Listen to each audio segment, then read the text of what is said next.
Welcome to LIVEDAF, your online Daf Yomi Shiurim. Shalom and welcome back to today's Daf Yomi Brachos Daf Mem Zayin. We're on the last line of Mem Vav Amud Beis. Says the Gemara, Tanu Rabbanan, we learned on the Brisa. Ein mechabdin loy bedrachim. While one is traveling on the road and he encounters a adam chashuv, a prominent person, he's not meant to give him kavod, to accord him honor, and to offer him to proceed first, to go ahead.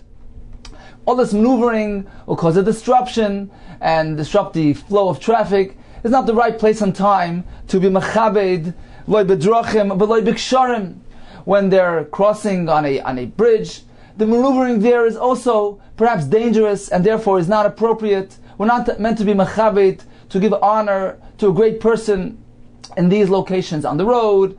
Biksharim, when they're crossing a bridge, not with regard to giving the honor of washing first when the hands are soiled, since it's not a great honor to wash your soiled hands. So the concept of mechabdin, of giving honor to a prominent person, to a great person, doesn't apply in these locations. Bedrachim, on the road, biksharim, when crossing a bridge, or regarding washing one's soiled hands. Explains Tosfos, the first item of bedrachim, that's only if he encounters him on the road, but if they set out together, they set out on the trip together as one, in that case, the concept of kavod, of giving him honor to go first, will apply.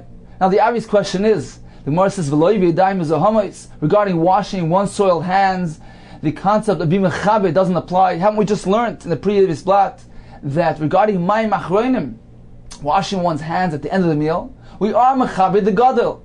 We allow him to go to be the first of the last five.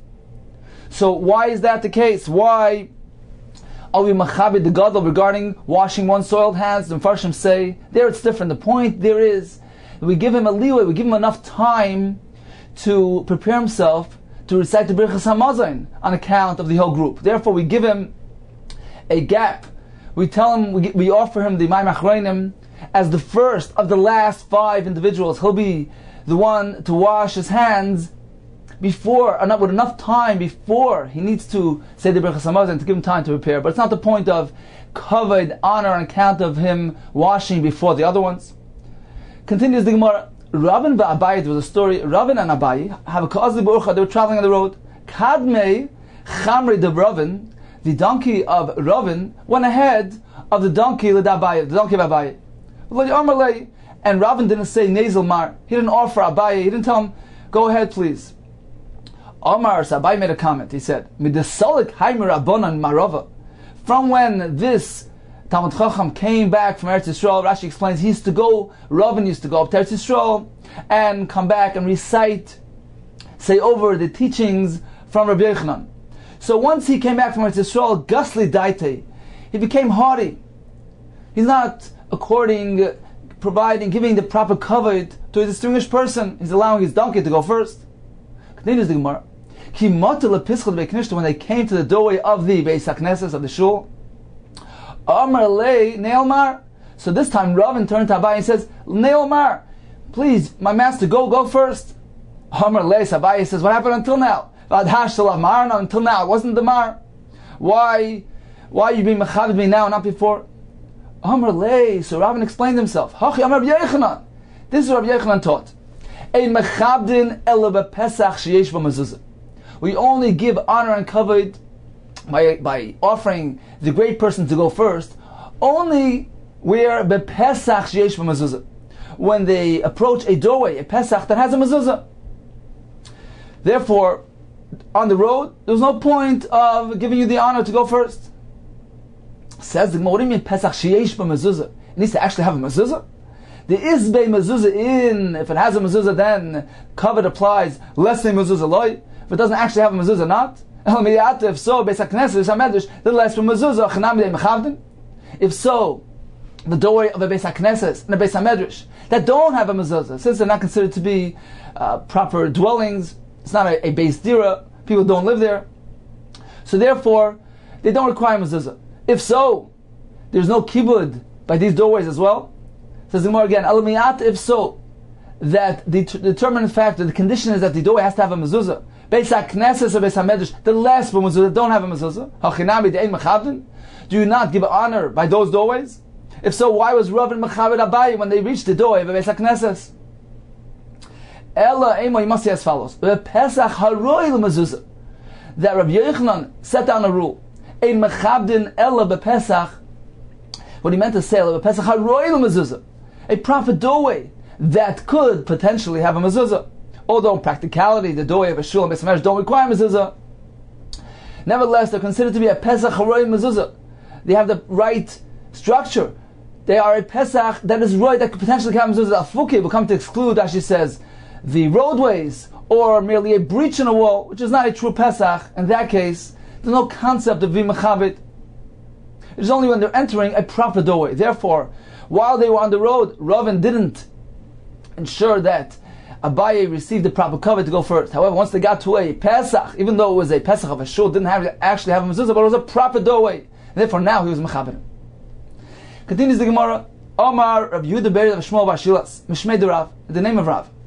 The following halach regarding a meal: Eina mesubin ra'ashoin lechal klum. The diners, the members of the meal, are not allowed to eat anything at sheyitem abatzeya, before the one who makes hamaitzi and slices the bread, before he partakes in the bread. Explains Tosfos, this is merely when they are receiving their slice from this individual. But if everybody has their own bread and they'll go ahead and eat from their own breads, this halacha will not apply. Yosef Rav Safra b'Kamar. Rav Safra said as follows: Litam itmar. You just told us in Amasubin Rashin Lechol, they cannot eat before the Beitzeya. The proper way to say it, the proper term is Ein Amasubin Rashin Litam. They can't taste food. The mind of Kamina says, what's the difference if it's Litam or Lechol? Says the Gemara, you're right. There's no substantial difference. There's no halacha nafkamina between Lechol and Litam.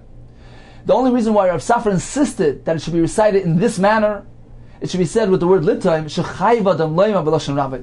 One is obligated to say over the halacha in the exact way, with the exact phraseology and terminology that his Rabbi used. Therefore, he insisted on rewording the halacha and say Einam asubn rashayin litaim klum, because that's how it was said over by his Rabbi. Continues the Gemara, Tana Rabban Melech Tana Braisa, Shnayim mamtinin zel zabekara.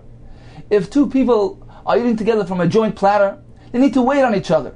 If one needs to make a short interruption for a drink or something like that, then the other one needs to wait until his fellow platter member will come back and join him. So he needs to wait for his friend to be ready to eat again, and then he can resume. Shnayim mamtinen zel zabekar, shloishay mamtinen. But if they're three together, then two of them don't need to wait for the third one who's right now in the middle of interruption. They can continue eating from this joint platter, from this kara. Continues the Braisa, Haboitzeya, the one who makes hamaitzi and slices the bread, who paishet yada etchila. He's the one that is meant to reach first for the food that is being served. But if he chooses to accord honor to his Rebbe, to somebody who is greater than him, he will give permission to that individual to reach out to the food first. He can do that. He has the ability to do so. Continues the Gemara, Rabba bar Rav Chana, Hava osik le'librei. He was married to his son, Bei Rav Shmuel bar Rav Katina, in the home of Rav Shmuel bar Rav Katina, with a daughter of Rav Shmuel bar Katina. Kadim v'Yosef, Rashi explains it was their custom that the chassan would be the one to make the hamaitzi. So Kadim, before the meal, he sat down with his son, the chassan, and he explained to him, he taught him, gave him the instructions of how to conduct himself by the meal. V'Yosef constantly told him lebrei, to his son, Eina b'yitzeya rasha leftzaya. You should know one thing: the b'yitzeya cannot slice until until the amen is completed, is concluded in a pi hainim. Until the ainim, the one that responds, have concluded their amen. Why? Explains Rashi, because we learned earlier that one is meant to make the complete brachas hamaitzi, prior to breaking the bread. Therefore, amen as well, since it's an acknowledgement, it's a response, it's a hashlama, completion of the bracha, it is also considered to be part of this bracha entity, and one needs to wait until the responders conclude their amen prior to breaking the bread. Rav Chisda Amar Pi Rov Einam. He needs to wait merely for the majority of the responders. He doesn't need to wait for everybody. Why do you insist on the majority? Why is that crucial? Because the bracha hasn't been concluded yet. Until they completed their amen, it's considered to be still somewhat in the middle of the bracha, and therefore he needs to wait for that. If so, what's the difference between Rov and Miut? Miut and Nami. Even when there's still a couple of people that haven't, still a minority, that haven't completed their amen, Nami, the Kollel bracha, the bracha hasn't completed until they complete their amen. Amar Lei, so Chizah said, Sha'ani Yoimim, because I say as follows: Amen, Yoisim Medai, one who prolongs his amen, and he wounds the pronunciation of the amen, Ein Elatoya. He's making a mistake. Therefore, those that prolong their pronunciation of the amen, they're going to pronounce it in an unfit way. It's not going to be clearly audible and understood. It's not meant to be done that way. Therefore, we don't reckon with them. We're merely reckoning with the Rov. As soon as the Rov, the majority of people concluded their amen, that is considered to be the completion of the bracha, and he may proceed. One is not meant to respond with a amen chatufa, a snatched amen. Rashi explains, he's not enunciating the amen. He's saying amen without the strong comments there. So it's a snatched amen. It sounds like amen. But amen ketufa, not a chopped off amen. The nun is not really audible. He swallows the nun. Amen yisayma, not an orphaned amen. What does amen yisayma mean? Says Rashi, he hasn't heard the bracha. He just hears that people are saying amen, so he joins. But there's nothing to connect. There's no relation between his amen and the bracha. He can't relate to it because he doesn't know which bracha it is. Says Rashi, the Gemara actually tells us in Sukkah about a phenomenon that took place in Alexandria, in Egypt, where there was such a big crowd that they used to wave hayumanifim b'sudarim. They would wave the handkerchiefs when the time of amen came, so that the people far away from the shliach tzibur will know to answer amen. Says Rashi, how can they do that? They didn't hear the bracha. Says Rashi, there is different. Because they know which bracha is being recited. They know what they're responding to. They're acknowledging a bracha that they know is being said, even though they haven't actually heard it. That's okay. But here we're speaking about who doesn't even know which bracha was said. He merely is answering amen, which is unrelated to anything. Therefore it's considered to be amen yisayma. Just like a son without a father, the amen is like without the bracha. One should be careful when he recites a bracha with kavanah. Shouldn't merely toss it out of his mouth. One who says amen yisayma, his children should be yisayim as a midah keneged midah. Chatufa, he says amen chatufa, he snatched amen, yischat for yamav, his days should be snatched away, should be shortened. Ktufa, a cut off amen, yiskat for yamav, his days should be cut off. But if one expresses the amen properly and clearly, not too much, so it doesn't ruin the meaning, but he pronounces it properly and clearly, what does he merit? They lengthen his days and his years. Continues more with the story. Rav Shmuel, Haviyasir b'Sadasa. They were having a joint meal. Also, Rav Shtimi Barchia, Rav Shtimi Barchia came along. Have a kamasar v'achel. He wanted to join them so that there can be a brichas hazimun. There were only two people, and he was the third. So he hurried up and he quickly started eating so that he can catch up to them and join them together in a brichas hazimun. Hamalei Rav. So Rav turned to him and said, "My daitach, what is your intention here? L'tzarufi be'adon, to combine with us, to join with us, and make a brichas hazimun? We're finished. We're done and over with. We finished our meal. We ate our food. You can't join us now. We can't make a brichas hazimun now. We haven't eaten together as one." Hamalei Shmuel. So Shmuel responds to Rav, "Ilu maisi li ardilaya. If they would come and serve me mushrooms as a dessert, because lo yele abba, and some pigeons for you." He called them Abba in a respectful term. Abba is like the prince, so he referred to Rav as Abba. If they would come ahead and they would serve us some desserts, Rashi Psachim says that these items were favored as a dessert food. The ordilia, the mushrooms, were favored to Shmuel, and Gozlai were were something favorable to Rav. So that's why he picked these examples. So if they would come serve us this dessert, would we partake? Would we not resume our eating?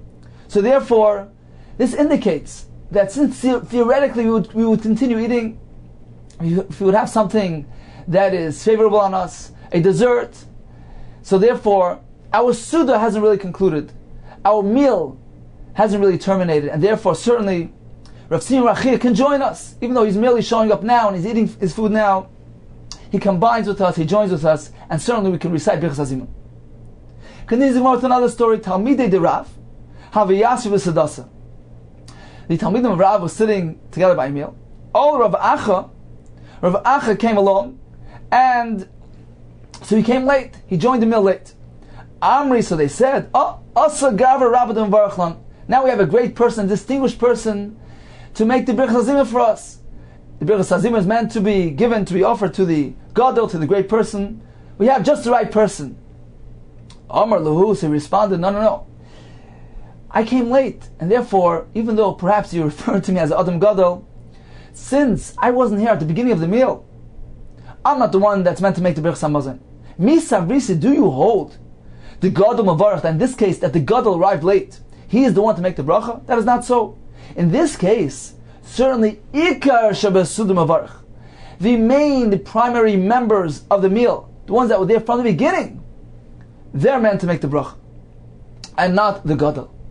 Concludes the Gemara, Ve'ilchasa, Gadol Mavarach, the prominent one will make the bracha, Afagav the Asal Basayif. Even in this case, that he came later, he came at the end of the meal, nevertheless, since he's the Gadol, he is the one that is the most suitable to recite the Birchas Hazimun and Birchas Hamazon on account of the group.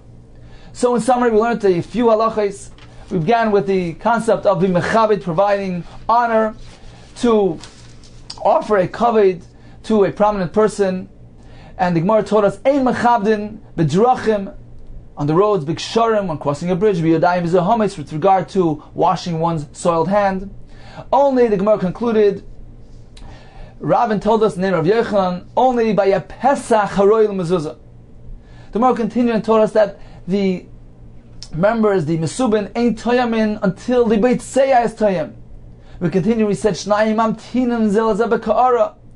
The Beit Seya is meant to reach out for the food first, and he's meant to wait until the Amen is concluded from the majority of responders. One is not meant to be Oyne, Amen Chatufa, Amen Kitufa, Amen Yisayma. Shmuel pointed out that as long as they're still willing to continue eating, that is considered to be still a middle of their meal, and they can be joined by a third party to make Birchas Hazimun. The Gemara concluded that the Gadol, the prominent one, the prominent member of the Suda, is meant to be the Mavarich, even if he came l'basayv at the end. Continues the Gemara. The Mishnah listed for us different scenarios of less than ideal situations of meals that contained different items that were less than ideal, and nevertheless, Zimun is performed in those cases. Says the Gemara, Achal D'mai, so he ate D'mai. This was bought from the Yama Oretz, from the unlearned fellow, and the Chachamim prohibited one from eating D'mai, even though most of the Yama Oretz did take off Tumas and Maishers. Roiv Yama Oretz Ma'asher. Nevertheless, the Chachamim was stringent, and they said that a person must remove some of the Tumas and Maishers as well. So if one ate D'mai, he ate this item, this produce brought from the Yama Oretz, it's called D'mai. D'mai, what is this? Is it with the Tumah inside? Was the Tumah removed? So, if a person went ahead and ate it, nevertheless, there's a Birchas Hazimun. Says the Gemara, D'mai is not fit. It's an Achilas Isser, it's prohibited. When one eats Achilas Isser, Zimun is not meant to be said. Rashi explains, since a bracha is not meant to be said on something which is Asr, the Rosh says, a bracha is meant to be said, but for Birchas Hazimun, it's not considered to be a kavua, an established meal. When somebody eats something which is prohibited, it's a temporary eating. It doesn't become an established meal. He doesn't connect himself with the rest of the group. Therefore, Birchas Hazimun is not applicable. If so, how can the Mishnah say that they make a zimun on this? Says the Gemara as follows: if this person should so desire, he can make his nechasim, his assets, ownerless. he can renounce his ownership, he can make them hefker. What will be then? V'avi'ani, he'll be poor. V'chazilei, and Demai is fit, is suitable, is allowed to an ani. An ani is permitted to eat Demai. So therefore, since theoretically this person can also be permitted to eat Demai, even though right now he's still an usher, nevertheless, since in theory he has the potential to have this allowance to eat Demai, therefore it's considered to be chazilei, it's considered to be something which is suitable for him and permits birchas hazimun.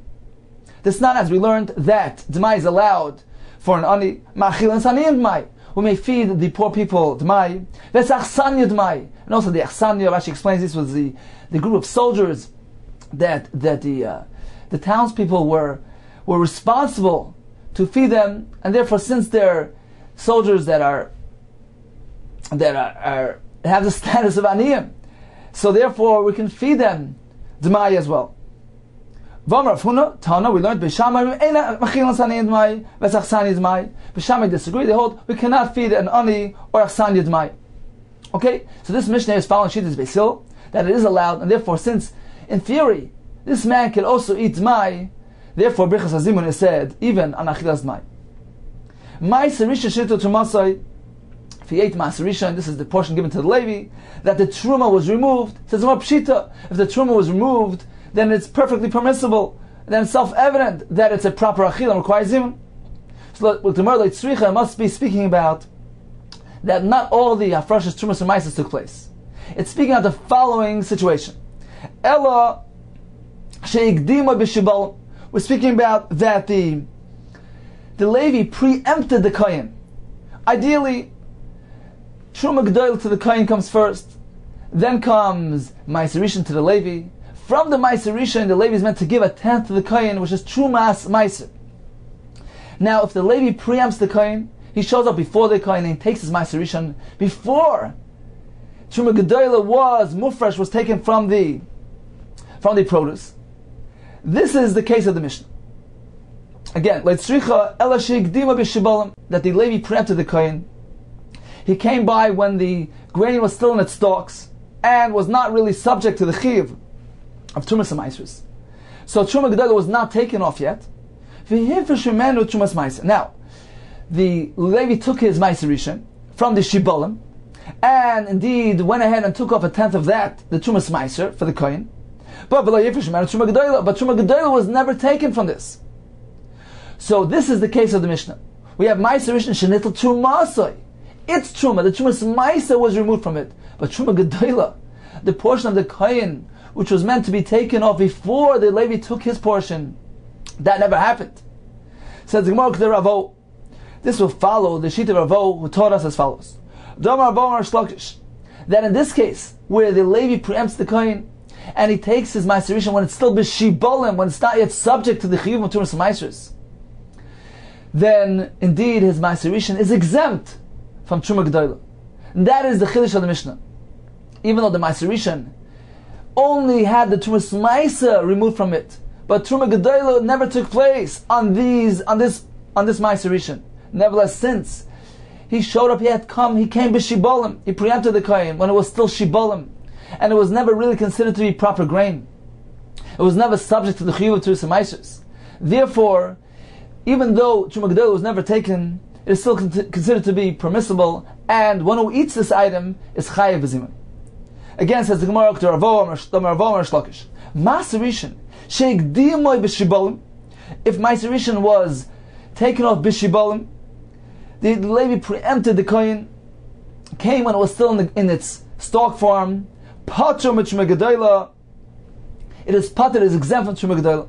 Since the Ma'aser Rishon was Igdima b'shibolim, it was taken when it was still stalk, Shenemar, as we learned from the Pasuk, B'arei Moisem Imenu, Trumas Hashem. This is referring to the Ma'aser Rishon given to the Levi. You're meant to be marfish, to take up from it, to be meirim from it. Trumas Hashem, Ma'aser min HaMaser. A tenth of this Ma'aser Rishon goes to the Kohen. So the Gemara darshan as follows: Ma'aser min HaMaser. We're meant to take one singular Ma'aser from this Trumas Ma'aser. Ma'aser min HaMaser martilach. You're required to take one separation, one Ma'aser. V'loi Truma G'dayla u'Trumas Ma'aser min HaMaser. But you're not meant to take two portions. You're not required to take two things off this Ma'aser Rishon Truma Gedola and Trumas Meiser. No, you're not mechuyev to do that. The only thing you're required to be mafresh from this Meiser Rishon is merely Trumas Meiser. If that's the case, if the Torah exempts Meiser Rishon from Truma Gedola, the only thing you need to be mafresh is Trumas Meiser, but not Truma Gedola. Even if they did it when it was already a kri, when the grain was already piled into a pile and smoothed out, at that point, the Levi received his Meiser Rishon before the Truma Gedola. Even in that case, the Meiser Rishon should be exempt from Truma Gedola because the pasuk exempts it. Pasuk says, "From Meiser Rishon we only are mafresh Trumas Meiser, not Truma Gedola." Says Gemara Amarlei. So Abai responded to him, "No, that's different. Alecha makra." With regards to this argument of yours, the pasuk teaches us, "Mikol masrei seicham tarimu." You're meant to be meirim, to remove all types of. Rashi says, "Kol tzad truma shabai." All types of truma. You're meant to be meirim. So it's coming to include not only trumas meiser. Do you need to be meirim from the Meiser Rishon? Do you need to separate from Meiser Rishon, and also Truma Gedola? Therefore, we can't exempt it from Truma Gedola. In the case when the Meiser Rishon was given to the Levi, once it reached the stage of Kri. Only in the stage of Shibalim do we have the exemption, not here in the stage of Kri. Says, Marois, what did you see? Why did you find a reason to apply? We have two psukim. One pasuk exempts, one pasuk obligates. Where did you see that the pasuk that exempts is only speaking about Bishibalim, perhaps even Bekri? Says, Hai idgan, Maile idgan. There's a big difference. You can't say that it's in the reverse. You can't say that the pasuk that exempts is speaking about the Meiser Rishon that was taken up when it was already a Kri. And you can't say that the pasuk that obligates is speaking about the other case of a Shibal. You can't say that. Why? Because Hai Idgan, Ma'ale Idgan. The one that is a Kri, it's already called Dagan. It attained the status of a full grain and is subject to the obligation of Trumas and Meisers. At that point, you can't preempt the Kohen no longer. At that point, it is Chayiv in Truma Gedola. You must remove Truma Gedola. You can't say, well, let's give the Meiser Rishon to the Levi before Truma Gedola, and that'll be exempt. No, it already has a Chiyuv of the Trumas and Meiser. Therefore, the Meiser Rishon given to the Levi also requires Truma Gedola to remove from it. However, Haile Idgan, the case of Shibalim, it's merely in its stalk stage, hasn't yet reached the state of properly processed grain. It doesn't have the shem dagan. At that point, it's still not Chayiv in Trumas and Meiser. Therefore, if the Levi preempts the Kohen, and he comes to take his portion before Truma Gedola was removed, in that case, the Torah exempts him. The Torah says, you must only be mafresh Trumas Meiser from your Meiser Rishon, and not Truma Gedola. Continues the Gemara, Maseh Sheni v'Hegdish shenivdu. So we ate Maseh Sheni, or Hegdish that was redeemed. Pshita, it's evident, of course, this is a permissible food, it's a fine Suda, why shouldn't it require Zimun? What is the Chiddush? My skin says, we're speaking about Kenshanos and Sakeren. He redeemed the principle, but Lenos and Sachemish. He hasn't added the fifth. We know that if the owner of the Meiser and the Hegdish comes to redeem, he needs to add a fifth. So he hadn't added that part. Nevertheless, it's still considered to be a proper redemption. Velkamashman, the Mishnah teaches us that the fifth doesn't invalidate the redemption, therefore it's not considered to be an achilas issur. He's required to add the fifth, but it doesn't invalidate, it's still considered to be a proper pidyon. The way to wait kazayis can join. Pshita. Says the Gemara, the tamer, perhaps I would think, Shamash leikava, the waiter, he's not considered to be part of the established meal. Rashi says because he's coming and going, he can't really join. He's not considered to be kavod with them in the meal. Kamashmon, the Mishnah teaches us, even the shamash can join. These are the group of kutim that were megayer and the conversion was questionable. The Mishnah says we can be mezamen with them. We can join. They can join now zimun. Says how can you do so? Amai lo yehei elam haaretz. Okay, let him at least be considered like Haman Aretz. Fine, forget about Kuti, but we can assume that the Kuti is not a learned fellow, he's not Haman Aretz, an ignoramus. We can't join Zimun together with Haman Aretz. V'tanya im mezamna al Haman Aretz. We can't incorporate Haman Aretz into our Zimun. Says the Gemara, Abaye Omar, Bikuti Chaver. He's a Kuti, but he's a Chaver, he's a scholar. Therefore, he can join in the Zimun. Even if he's an unlearned Kuti, it's still okay. We can still count him into our zimun. Why? The The Brachos that says that we cannot include a Amaretz into our Zimun group, it's a specific type of Amaretz described by the Rabbanan later in the Brachos. So the Pliga de Rameir, who disagrees with Rameir's description. Again, Rabbanan, the Brachos that says Ein Mezamna al Haaretz is a specific type of Amaretz described by the Rabbanan soon. The Pliga de Rameir Skinan, that they are in dispute. I disagree with Rameir's description of Amaretz, and that is Askinan, that's what we're speaking about. Therefore, it is a very specific type of Amaretz. But a ordinary kuti who doesn't have that same classification as that Amaretz described by the Rabbanan later, he doesn't fall to the category of Amaretz, and certainly we can include him to our Zimun. Even if he's unlearned. The Sanya, as we learned, is Amaretz. Who is Amaretz? When we talk about Amaretz everywhere, what exactly is this type of person? How do we describe him? Says the Brachos. Rameir Shita is kol she'enoi oichel chulav b'tar. He's not careful to eat his chulin, even his chulin, his non-truma, his regular food items. He's not careful to eat it b'tahara impurity. That is already considered to be Amaretz. Divrei Rameir. V'chachavim ayimim, no, not to that extent. Kol she'enoi ma'aser pirosav karoi. One who's not meticulous and careful in being ma'aser, to removing ma'aser from his fruit, to removing ma'aser properly from his food, that is Amaretz. Therefore, concludes the Gemara, regarding these kutim, that doesn't apply to them. Why? Asuri ma'aser kelichazi. They are properly ma'aser the fruits. Why do they remove the ma'aser? Because whatever is explicitly stated in the Torah, they're very careful with. We learned called mitzvah shechzigi b'kutim. All the mitzvahs that the kusim adopted, that they practice, they're very meticulous with it. Yosim Israel, even more than the Israelim, than the ordinary Jew. So in conclusion, how could we involve a kuti in our zimun? Haven't we learned that ein mezamin al Amaretz, and a kuti is Amaretz? So we have two truths. Rabbi says we're speaking about a kuti who's a scholar. Rava says even an unlearned kuti. However, regarding this restriction of ein mezamin al Amaretz, who is Amaretz? It must be the Amaretz that the Chachamim describe, which is one who is not ma'aser, is not careful with ma'aser, but a kuti is careful. Therefore, he is not included in this prohibition of ein mezamin al Haaretz, and one can certainly count a kuti into his zimun. Tanarabban is Amaretz. Who is Amaretz? We have various opinions. Number one, kol she'ein k'ir krishma aris shachris. He doesn't recite krishma. Divrei Blazer. Rabbi Shoimer kol she'ein manich tefillin. He doesn't wear tefillin. Rabbi Shoimer kol she'ein tzitzis b'bigdoi. He doesn't have tzitzis on his clothing. Rabbi Nosson kol she'ein mezuzah al pischoi. There's no mezuzah on his doorpost.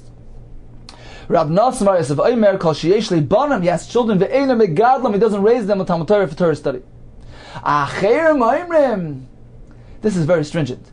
Even if he's learned Chumash, Vishana, learned in the Mishnayos, but he hasn't served Talmid Chacham, Rashi explains this to mean that the Chachamim would involve themselves in discussions to analyze the Mishnayos, to explain, to delve into the meaning and the reasoning behind the halachos found in the Mishnayos, and by doing so they delved into the depth of the Torah and they applied it in practical terms to halacha l'maisa. So one who doesn't experience this type of shimush Talmid Chacham, Rashi says this is similar to the Gemara that the Amoraim later on composed. So the concept of shimush Talmid Chacham is expounding, is involving, is delving into the depth of Torah. If this fellow hasn't done so, even though he's learned a lot, he's kara, he's shana, but he wasn't mishamash Talmid Chacham, he wasn't involved in these discussions to delve into the depths of Torah. He hasn't really grasped Torah in its true form, and he's considered the Haaretz. This is very stringent. Indeed, this is the halacha that one who was not mishamash with Chachamim, one who hasn't delved into the depths of Torah, hasn't gone to these discussions of analysis into the depths of Torah, he's considered the Haaretz.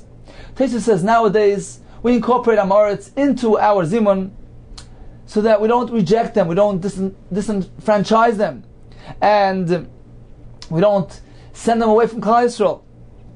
So therefore, nowadays, we're not makpid on this, and we include Haaretz into our zimun as well. Says the Gemara, Rabbi Bar Chama le azmar le Rav Menashe bar Chachlifa. Rabbi Bar Chama did not include into his zimun Rav Menashe bar Chachlifa. Why? although he was a Talmud Chacham, the Tani Safra v'Sifri, he learned Safra, he learned Sifri. Safra is the Teiras Kayanim.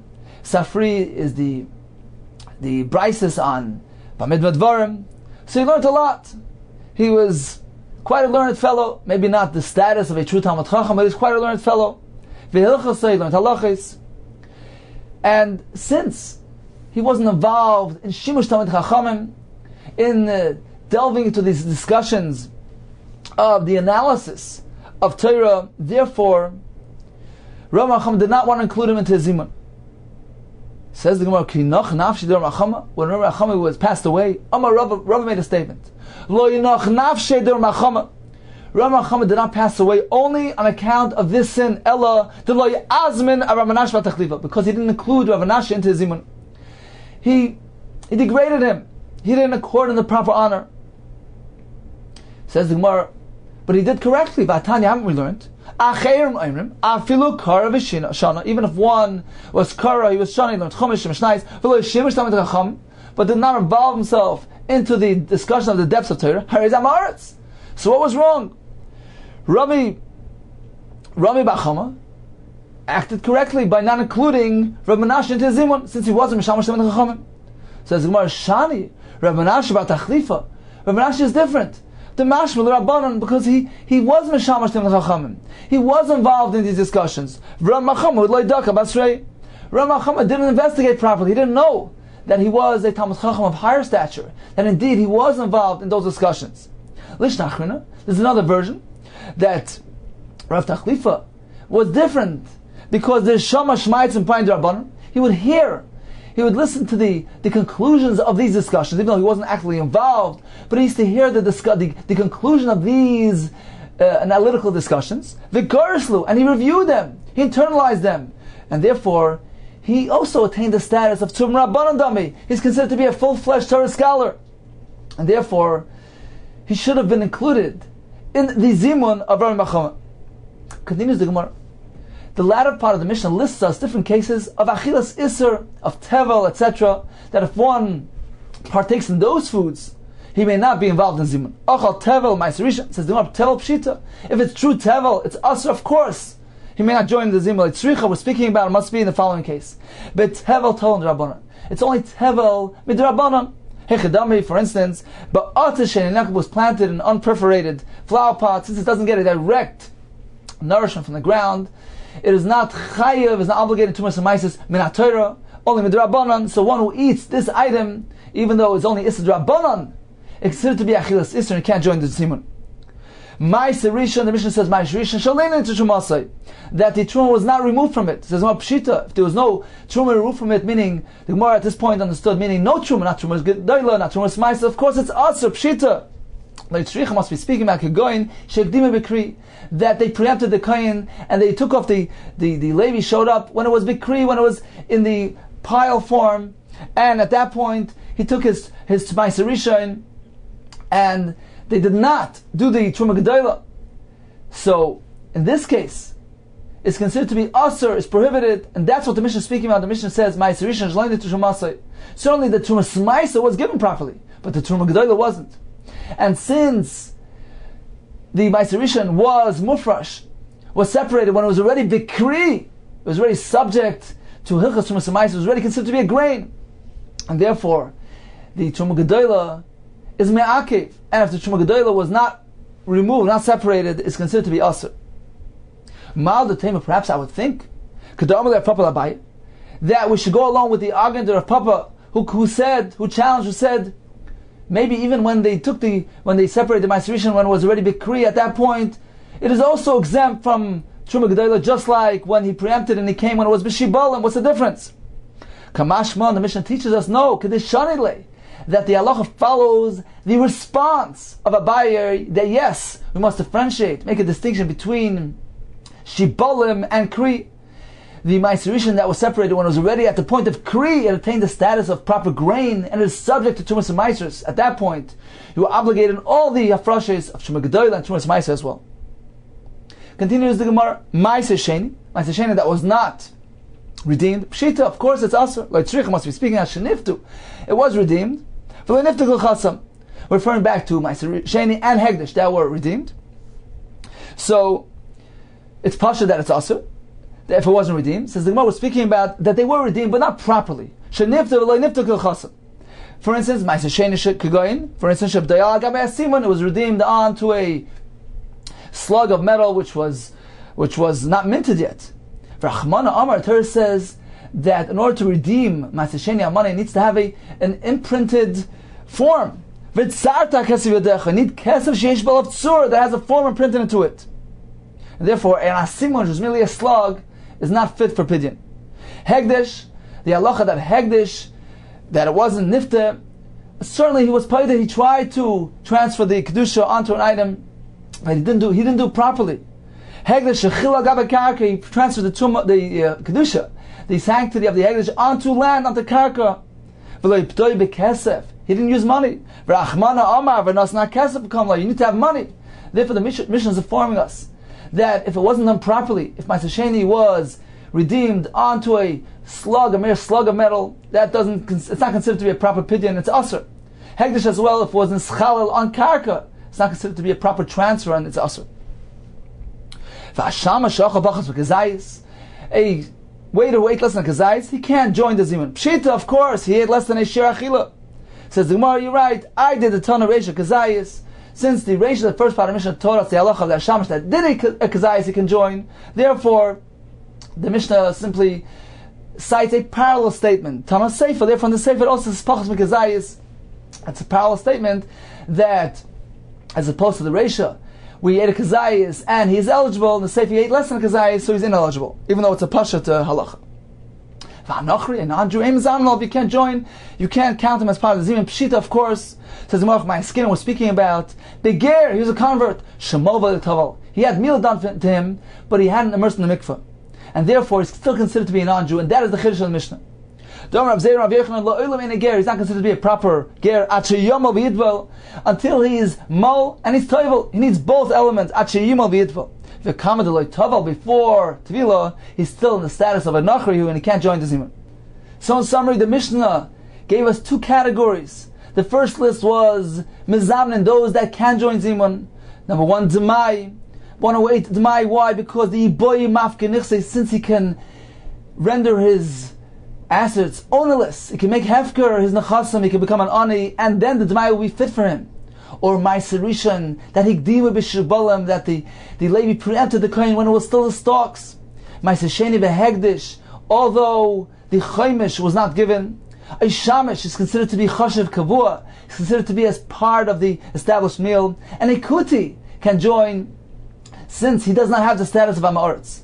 The second category was cases of amazam that can't join. Tevel, even a tevel midrabanan that was planted in a unperforated flower pot, that is considered to be achilas isur. Or Ma'aser Rishon, where the Truma Gedola was not separated when it was hikdima b'kri, when the Ma'aser Rishon was separated when it was already at the status of grain, it was already the pile of grain.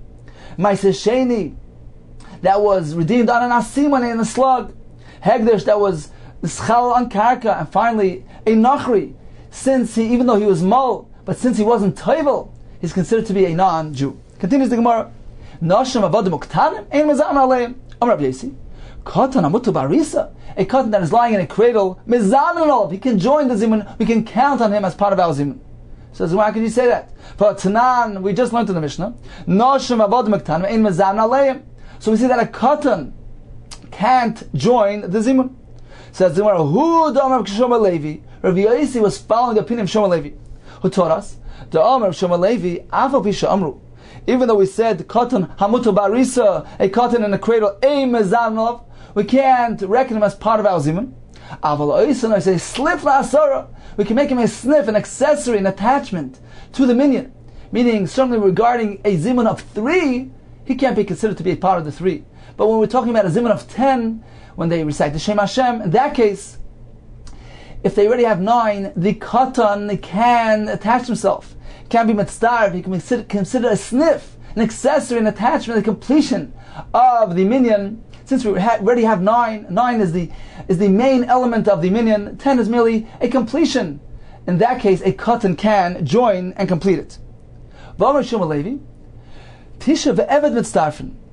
9 Yisraelim with an Eved Knani can be mitzdarev to a minyan. To recite Dvarim Shebekdusha is considered to be a minyan. Meisvei, we learned to Bryce otherwise. Ma'aseh with a story. Rabbi Lezer shnichs v'sakneses. Rabbi Lezer entered a shul. V'lei matzah Sarah, he didn't find a minyan. V'shichrer avdoi. So he had a slave, his non-Jewish, his Eved Knani, a slave with him, and he was mishacher. He set him free, so that now he's considered to be a full-fledged Yisrael, and he can join the minyan. V'shlim l'asara, and thereby he completed the minyan. So we see, shichrer in, only if you set him free, he can join the minyan. Loi shichrer loi, but while he was still an Eved, he can't join the minyan. So this is a contradiction to Rishon Levi. Says the Gemara, they needed 2. They only had 8 people in the shul, and they needed another 2. Therefore, what did Rabbi Lezer do? So he had 2 avodim with him. Shichur echad. So one of them he set free, so that he could be considered to be man number 9. And now that they already had 9, v'nafik b'chad. Indeed, the 10th one was the Eved. The second Eved completed the minyan. Says the Gemara, how could Rabbi Lezer set his Eved free? Yehuda hasn't read the Torah. One who sets his Eved Knani free, he's over a mitzvah shenemar that says l'olam bem taboidu. You must work with him l'olam. You can't just merely set them free. It says Gemara mitzvah shani. This was the sake for a mitzvah of a mitzvah, and therefore it's different. It's allowed. Says Gemara, what's the difference? Mitzvah haba ba'averi. It's a mitzvah that came about to an avera.